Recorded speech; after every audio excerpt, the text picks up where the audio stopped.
दिनैहाय जोङो मानगोनां एनडिबि नि फाउन्डार प्रेसिडेन्ट रन्जन दैमारि सारनि जोनोम सान।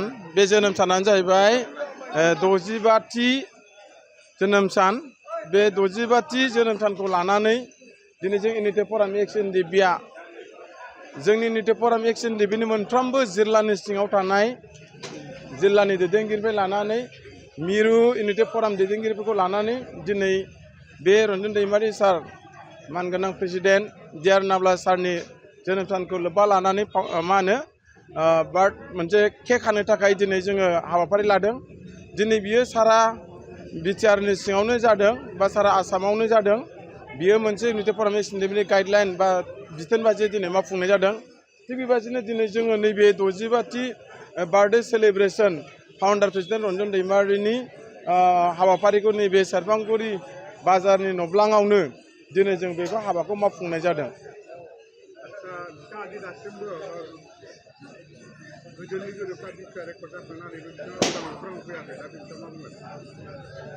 नोंनि सोंनायाथ' जोबोद दुखुनांथाव। नंगौ, थांनाय 2020नि 27 जानुवारियाव मोनसे बिथा रेकर्ड जाखांना थांबायमोन।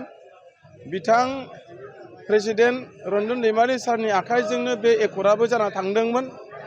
एकर्ड जाखांनायनि उनावहाय आरोबाव दानि माखासे सरकार सलायग्राफ्राबो दिनै फ्रायानो बिटिआर सिगनेटरि गोजामोन। बे सिगनेटरिखौ नोजोर बोनानै जों मिजिंथिदोंमोन बे सरकारा रन्जन दैमारि सारखौ लाबोनायजों लोगोसे 64 लिडार आरो केडार सिबिआइ एनआइआव थानाय गासैबो आरो नेपालाव थानाय भुटानाव थानाय बिथांमोनखौ उदां अख्राङाव लाबोगोन होननानै जों मोनसे बिसास खालामदोंमोन। नाथाय दिनै दुखुनांथाव बाथ्रा, मानगोनां प्रेसिडेन्ट रन्जन दैमारि सारखौहाय दिनैहाय उदां अख्राङाव लाबोनो हायाखै।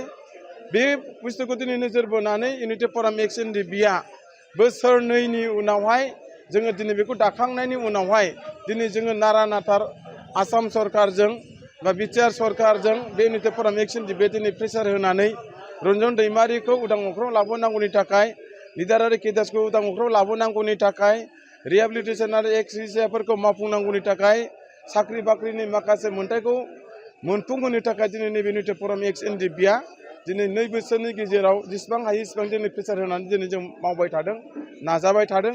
थिग बेबायदिनो आसामनि चिफ मिनिस्टार मानगोनां डक्टर हेमेन्त बिश्व शर्मा सारजोंबो इउनिटि फराम एक्स एनडिबिआ दिनैहाय खेबब्रैसो जों सावरायबाय।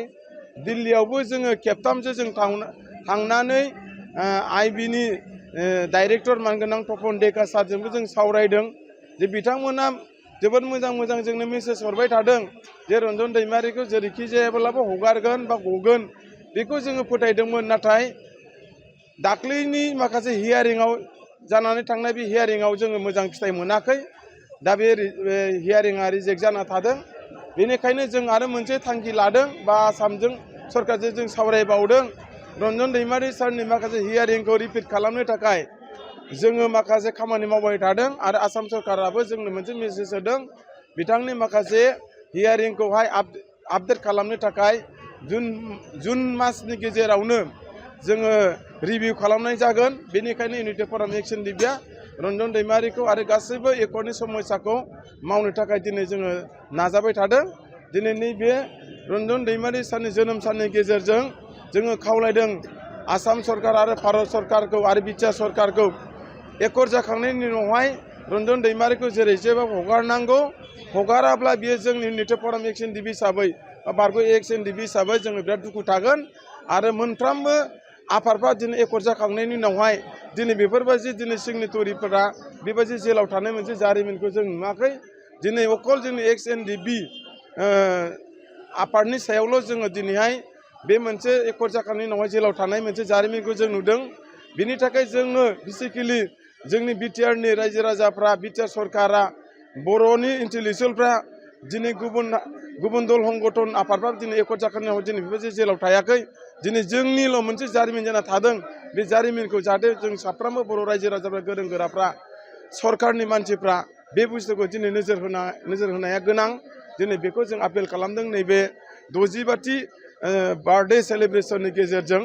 ओंखायनो दिनैहाय आसा मिजिंथिदों रन्जन दैमारिनि देहा सोलेरा दिनै नोंगौ गुवाहाटीनि काहिलिपारानि 10 एपिबिएननि हेडक्वार्टार बेवहाय दङ।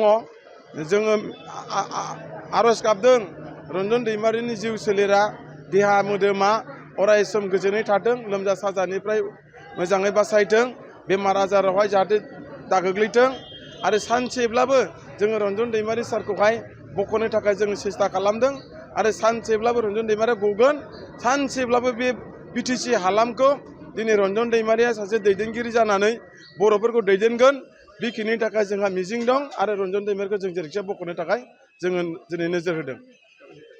मोनसे गोजोनथाव खौरां क'क्राझार जिल्लानि सिङाव काजिगावआव थानाय गुरुदेव कालिचरण ब्रह्म एकाडेमियाव बर' बिजोंनि थाखाय गोदानै 2025-2026 इं मायथाइनि सोलोंथाइ बोसोरनि मुं थिसननाया जागायबाय।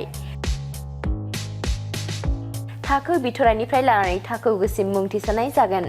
मुं थिसननाया 10 फेब्रुआरिनिफ्राय जागायगोन। रेबगान्थि आरो खाबुफोर थागोन जेरै हौवासा आरो हिन्जावसाफोरनि थाखाय आलादा हस्टेलनि खाबु, हस्टेलनि फरायसाफोरखौ थाखो फोरोंगिरियानो जोथोन लायो, गोहैलो फरायसाफोरखौ फोरोंगिरिफोरा उफ्रायै जोथोन लानाय जायो, HSLC आनजादाव 100% उथ्रिसारनाय, कम्पिउटार सोलोंथाइनि खाबु, इंराजि आरो हिन्दी राव रायनायनि खाबु, इलेक्टिभ साबजेक्ट जेरै advance maths, Hindi, history, geography बेफोरबायदि बायदि खाबुफोरखौ मोननो हागोन।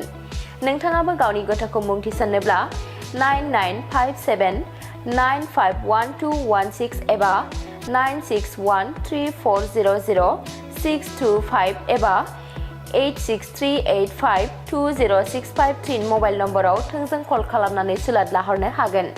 गुरुदेव कालिचरण ब्रह्म एकाडेमिया पर्बतजरानि ITI साब डिभिजन अफिसनि सेरावनो दङ।